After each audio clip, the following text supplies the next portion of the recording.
अस्सलाम वालेकुम। अच्छा, तो एमसीक्यूज़ नंबर हमारे एमसीक्यूज़ हो गए थे 145 तक हो गए थे। नेक्स्ट एमसीक्यूज़ 146 है। FX food channel receive an average of the six order receive कर रहे हैं, ठीक है। तो एवरेज हमारा मतलब कि म्यू हमारा आ जाएगा is equal to 6 in 4 minutes. कितनी देर में? 4 मिनट्स में। Assume an approximate Poisson distribution का आपको फार्मूला आना चाहिए। पॉइजन डिस्ट्रीब्यूशन है इज ये पावर माइनस में एक्स का फैक्टोरियल। ये पॉइजन डिस्ट्रीब्यूशन का फार्मूला है। डिस्ट्रीब्यूशन एट 5 और मोर ऑर्डर। तो प्रोबेबिलिटी हमारा एक्स कितना है? Probability of x is equal to 5 और मोर। 5 और मोर मतलब x greater than equal to 5, 5 होंगे या इससे ज़्यादा होंगे।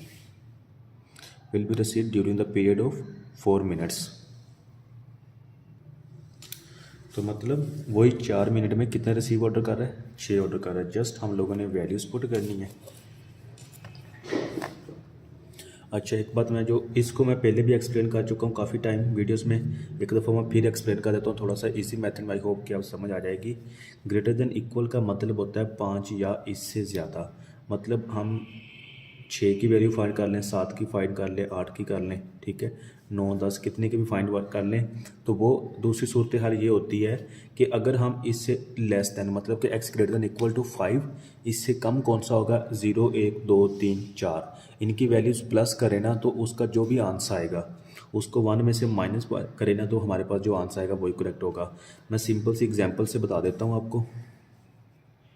ये 1, 2, 3, 4, 5, 6, 7, 8, 9, 10 ये ना हमारे पास 10 सिफर्स हैं, ठीक है।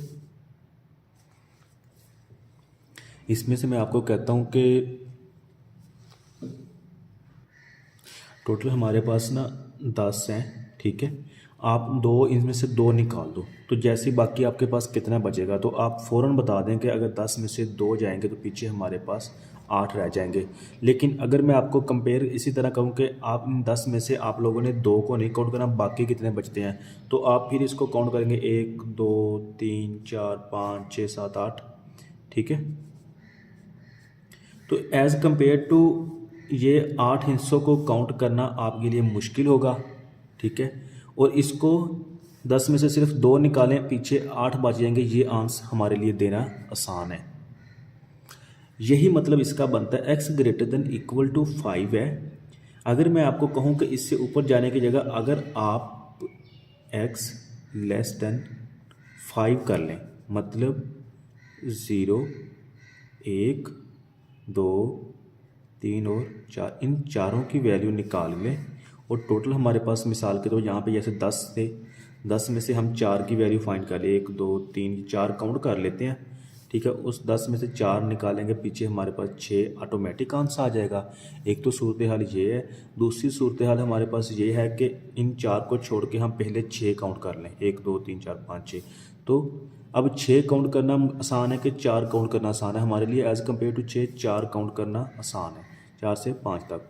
तो इसी वजह से हम क्या करेंगे, x greater than equal to 5 को एक्स लेस देन 5, ठीक है, 1 minus x less than 5 is equal to 1 minus x is equal to 0, 1, 2, 3,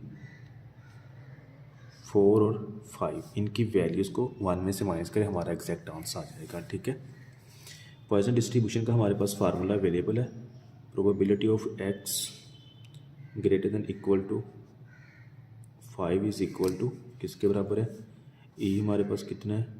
minus mu. ये देखें म्यू की वैल्यू कितनी है हमारे पास? 6 है, ठीक है। फिर 6 पावर एक्स पहले हमने कितना रखना था? सिफर रखना था। एक्स की पावर सिफर ओवर सिफर का फैक्टोरियल प्लस माइनस 6, 6, 1, 1 का फैक्टोरियल। ये देखें अब ये 1 आ गया, ये फैक्टोरियल फार्मूले वाला प्लस माइनस 6, 6, 2, 2 का फैक्टोरियल प्लस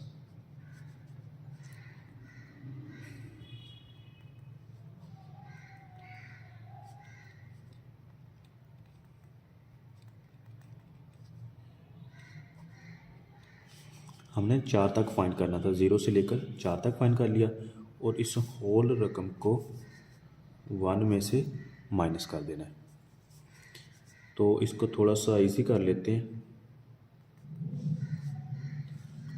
1 माइनस ये सब में कॉमन है, ठीक है, इसको बाहर निकाल लेते हैं। पीछे हमारे पास रह गया 6 का फैक्टोरियल डिवाइड बाय 0 का फैक्टोरियल प्लस 6 की पावर 1 1 का फैक्टोरियल प्लस 6 की पावर 1 2 का फैक्टोरियल प्लस 6 की पावर 3 3 का फैक्टोरियल प्लस 6 की पावर 4 4 का फैक्टोरियल। जस्ट इसकी वैल्यूज़ निकाल के 1 में से माइनस करें, हमारा आंसर आ जाएगा। कैलकुलेटर पे फाइंड करते हैं। ये जस्ट वैल्यूज़ पुट किए हैं तो हमारे पास आंसर आ गया 0.2851 राउंड ऑफ करके। तो 1 माइनस 0.2851, ठीक है। तो 1 में से माइनस कर probability of x greater than equal to 5 हमारे पास आ जाएगी 1 माइनस आंसर 0.7149 7149, यही हमारे पास आंसर आ गया। आप लोगों के लिए गुड न्यूज़ है, जो इस दफ़ा QM के पेपर्स हो रहे हैं ना, मैक्सिमम जो पेपर आ रहा है परमसियात के असाइनमेंट से ही आ रहा है। स्टूडेंट्स के कमेंट भी अल्हम्दुलिल्लाह यही बता रहे हैं। तो इंशाल्लाह अगर आप इसको अच्छे से ले लेते हैं तो QM के पेपर में कम से कम आप पास हो जाएंगे सुकून से। अच्छा, MCQ नंबर 147 है। Which of the following statements are correct? Quartile is a measure of dispersion, percentile is a measure of dispersion. इसमें से हमने बताना करेक्ट कौन सा है। तो ये पहले भी आई थिंक MCQ डिस्कस हो चुका है, चले फिर भी। मेजर ऑफ डिस्पर्शन की जो ना प्रॉपर्टीज़ है वो 4 है, ठीक है। पहली है रेंज, इसकी दूसरी क्वार्टाइल डेविएशन,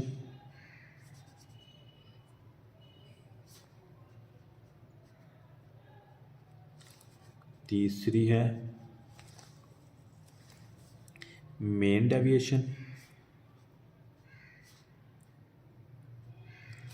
और चौथी प्रॉपर्टी है स्टैंडर्ड डेविएशन एंड वेरियंस। ये जो क्वार्टाइल डेविएशन है इसको कहते हैं सेमी इंटर क्वार्टाइल डेविएशन भी कहते हैं, ठीक है। तो जस्ट ये 4 प्रॉपर्टीज़ यूज़ होती हैं। आपने इसमें से देखना विच of the following statement is correct. Quartile is a measure of dispersion, तो क्वार्टाइल तो इसमें आ गया क्वार्टाइल डेविएशन, ठीक है, ये इसकी ठीक है। Percentile is a measure of dispersion, तो परसेंटाइल इसमें नहीं है, जस्ट ये 4 है। तो इट मीन्स कि इसमें ओनली स्टेटमेंट जो 1 होगी ना वो करेक्ट होगी। MCQ नंबर 148 है। Find the constraints from the following. इसमें से हम लोगों ने कंस्ट्रेंट फाइंड करनी है, इसका करेक्ट आंसर कौन सा होगा। जिसमें हमारा कंट्रीब्यूशन पार्ट 250 है 350, ठीक है। कंट्रीब्यूशन पार्ट मतलब 250x प्लस 350x, ये हमारा ठीक है। तो ये चारों ऑप्शन में बिल्कुल सेम है। मैक्सिमम सेल्स हमारी कितनी हो रही है? 6000 हो रही है और 4500 हो रही है। और इसके बाद डायरेक्ट लेबर पर यूनिट है, मतलब 1 और 3, x प्लस 3y हो जाएगा। x प्लस 3y, x ये गलत हो गया, x प्लस 3y ये और ये ठीक है, x प्लस 3y ठीक है। वो कितनी है हमारी मैक्सिमम लेबर के पर आर? हमारी लेबर आर्स इधर है 18000 है, तो ये भी ठीक है, ये भी ठीक है। सॉरी ये गलत है, x plus 3y less than equal to 18000 है, x plus 3y less than equal to 18000 है। मतलब यहाँ तक हमारे ये दोनों MCQs ठीक हो गए। तीसरे को देखें, machine per unit labour are, ये 2x प्लस वाई हो जाना चाहिए। 2x plus y less than equal to 24000 less than 2x, यहाँ पे ये भी गलत हो गया, ठीक है। 2x plus y less than equal to 24000, ये ठीक है। 2x plus less than equal to 18000, ये गलत हो गया। एक ये ठीक है और एक इसमें ये ठीक है। लेकिन तो हमारे पास ये A और C MCQs रह गए हैं। इसमें से ये पहली 3 रिक्वायरमेंट तो दोनों में ठीक है, लेकिन इन दोनों में गलत हो गई हैं। अब लास्ट ये डिपेंड करता है, इधर हमारा x y less than equal to 0 है, इसमें x y greater than equal to 0 है। तो जो भी प्रोडक्शंस होती हैं वो कभी भी नेगेटिव नहीं होती, ठीक है। एक फैक्ट्री को रन करने का फ़ायदा ही क्या होगा अगर उसकी प्रोडक्शन या उसका प्रॉफिट हमारा नेगेटिव आने लग जाए। वो हमेशा ज़ीरो या इससे अबाव ही होगा, हमेशा पॉजिटिव होगा। तो ये लेस दैन ज़ीरो या लेस दैन इक्वल टू दिया हुआ है, मतलब ज़ीरो या इससे कम होगी और ये ज़ीरो या इससे ज़्यादा होगी। तो इट मीन्स कि हमारा MCQ नंबर सी करेक्ट होगा। ठीक है, ज़ीरो या इससे अबाव ही होगी। MCQ नंबर 149 देखते हैं। John and Johnson had invested the same amount invest किया in two different investment scheme, दो डिफरेंट इन्वेस्टमेंट स्कीम है। ठीक है, John is getting a return of the 9%, John जो है वो 9% ले रहा है। ठीक है, where at the annually, whereas the Johnson के पास कितना get a return of the 10%, Johnson 10% ले रहा है।